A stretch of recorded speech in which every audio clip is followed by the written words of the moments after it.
program Lifestyle Xpoze. I am your regular host, Igwilo Laura, and today with me on the show I have Mr. Audu Maikori, CEO of CHOColateCity Music record label. Hello, you're welcome. Thank you. And of course, he's going to be sharing with us a lot of things about the record label and more of it. Well, before I go into the major questions, I just want you to explain a brief word about the evolution of this record label and, of course, the strides of the year.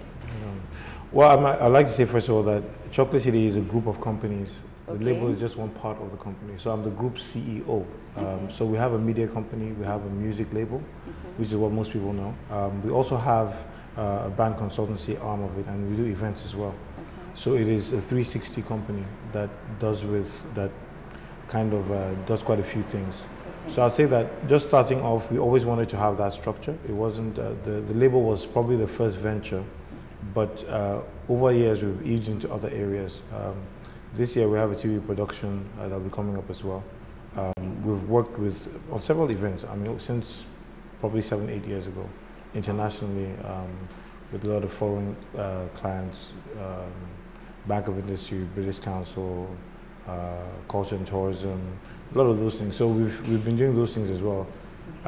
Just that most people do not know about that part of the business, you know. But just talking about the music, the label itself, we're excited because when we set off in 2005, what we tried to do was create a world-class company, but operating locally, you know. So we wanted something that would create the kind of local content that would pervade and over time maybe go international.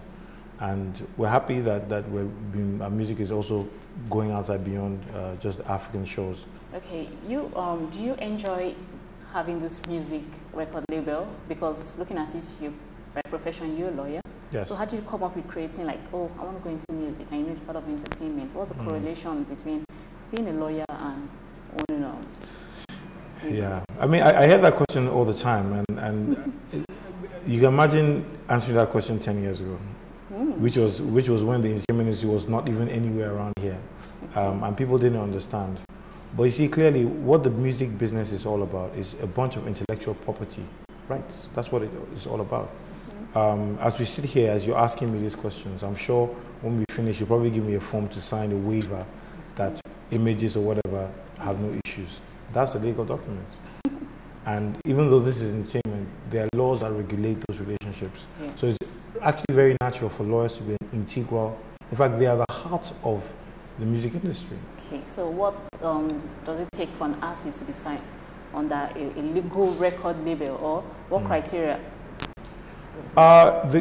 It's for us as a team, we look at, of course we want to see the talent. Okay. But talent is not everything, and we look at the attitude of the person as well. Is the person ready to keep working? Is the person ready to be dynamic? Is the person ready to explore other things apart from what they know?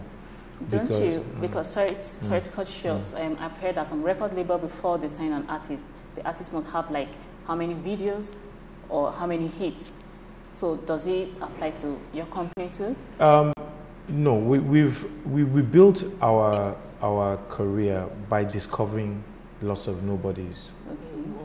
If you look at all in the span of how many years we operated, we've worked with Jeannie, Asha, Jeremiah, Jesse Jack. These are all people that they're really from zero to where they are now. We are excited about artist development, but I would say also that it doesn't mean that we're not working.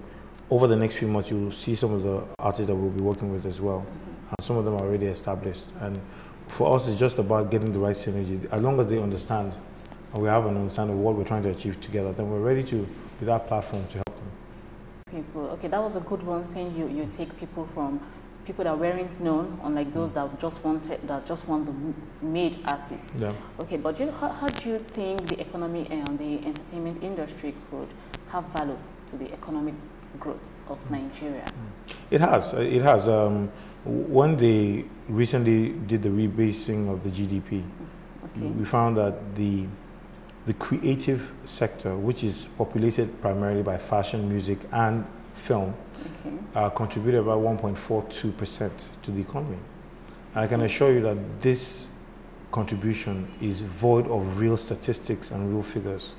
There's no detail. It's just, should I say, a random feel. So if you do look deeper, it is actually much more than that. I'm sure that it's much more, it's contributed much more than that.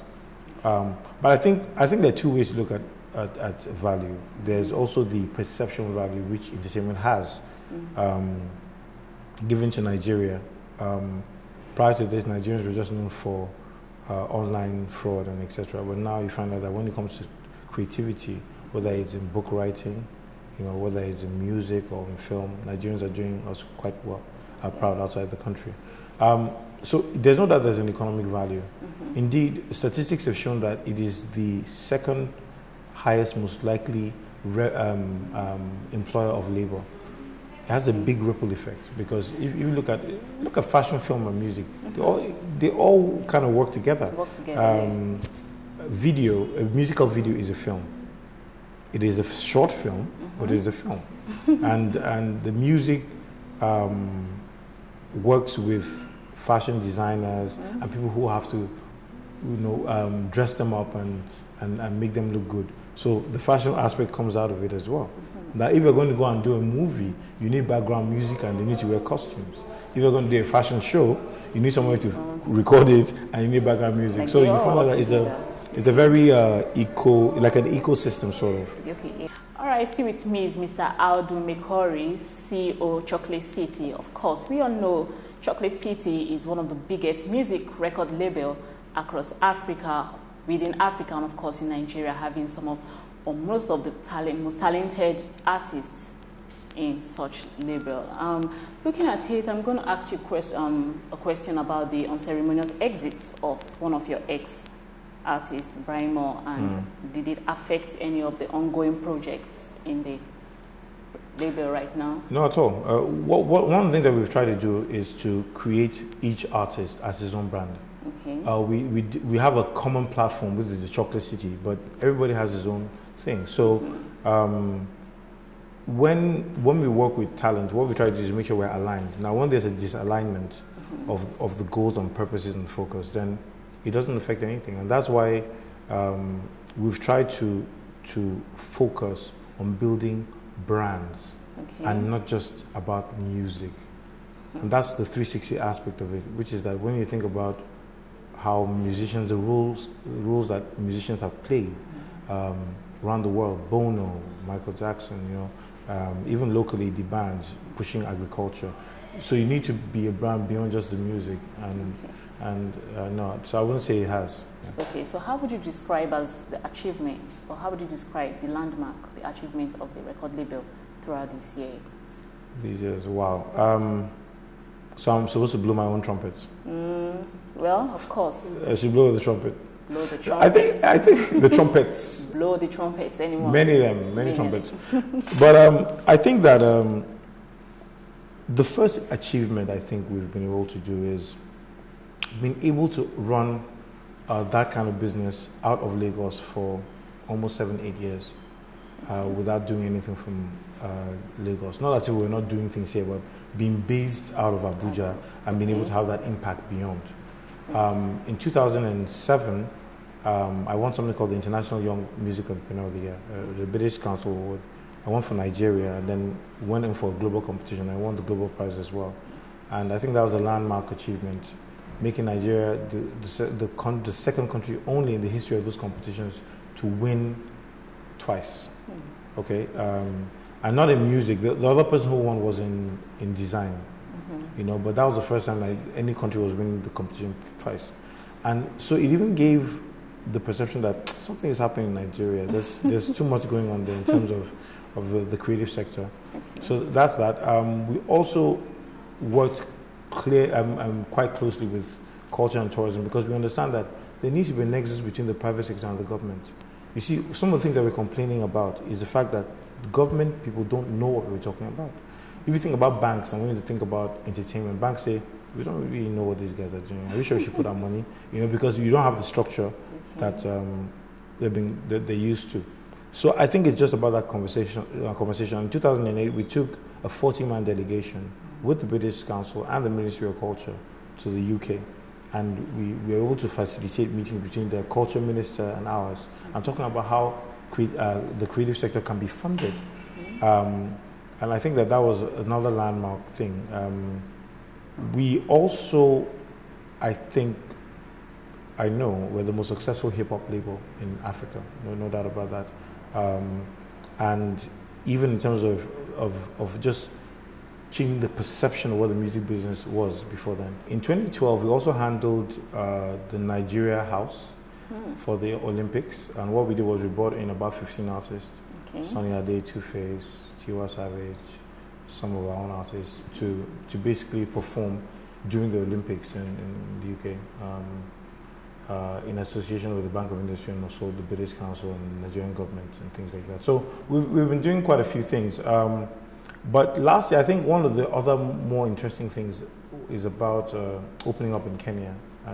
And that conversation started in about 2010, 2011, because we realized that just on our websites, when we look at the hits on our website, we saw a lot of interest coming from that area.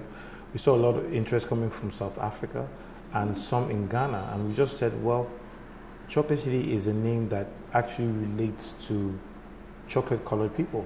We're all chocolate-colored people. I'm dark chocolate, you're white chocolate, but we're not black people, we're actually chocolate colored, that's color. So we felt that Africans would relate to it, and we started getting a lot of buzz in Cameroon, in Zambia, in Uganda.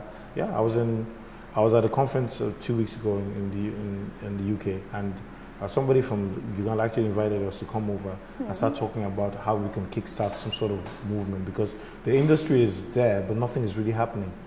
So we see that there's a need to stimulate some of these things, and we'll be happy to be one of those guys in the conversation, helping it, because when Africa starts to talk with Africa, when we start to do business with Africa, that is when Africa's value and its net worth will increase. What we've been doing is going to London, going to America, giving them our money. Yes. But we need this money circulating within our shows. And so for us, it is a Pan-African conversation, and we're going to continue to expand step by step, bit by bit, not taking too much, but making inroads and letting this company grow organically wherever we decide to work. Okay, thank you, Mr. Audu. Thank you so much. For sharing some insights on your record label, your artist, and of course yourself. I appreciate it. Thank you so much. Yes, it was a pleasure being here. And that'll be all on Lifestyle Xpoze, and this will be the end of season 1.